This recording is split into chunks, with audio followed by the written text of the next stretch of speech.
أعوذ بالله من الشيطان الرجيم.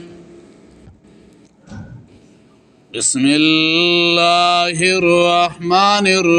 الرحيم. فلما فصل طالوت بالجنود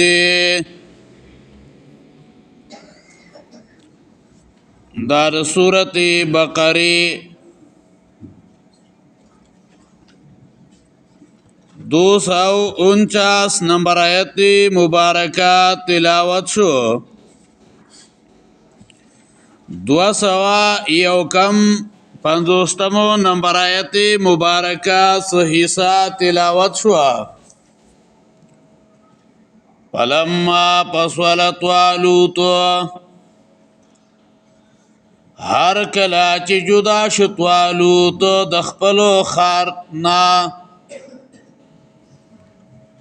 بالجنود سرد لخکرو قال ویویلا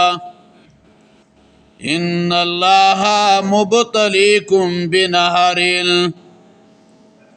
یقینا الله امتحان کوي پتا سبانی په یو نهر سرا فمن شرب منه پس هغه څوک چې څکلو کړي د دینا فلیس مني نو دی با نوي زما د تابعدارونه ومن لم يطعمه او چا چې ونسکلي د دینا فإنه مني نو یقینا دا بوي زمانا إلا من اغترف غرفة بيده مگر هغه څوک چې ډکلی یو چونګه په لاس خپل سره فشربوا منه نو وسکلی دوی دا غینا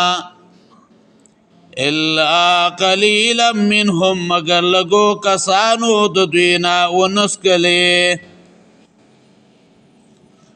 فلما جاوزه هو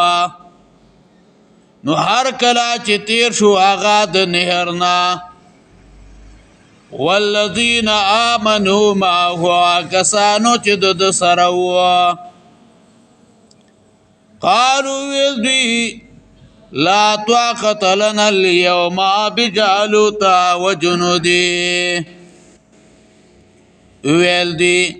نشتره طاقت منگلا نن روزو په مقابله د جالوت او جنوده د لخرو داغ کې قال الذين ویلو هغه کسان یظنون چې هغوی یقین کاوه انهم ملاقو الله انهم ملاقو الله چې دوی مخامخ کیدون کی دي د الله سره کم من فئه قلیله ډیر کرتو ډلا لگا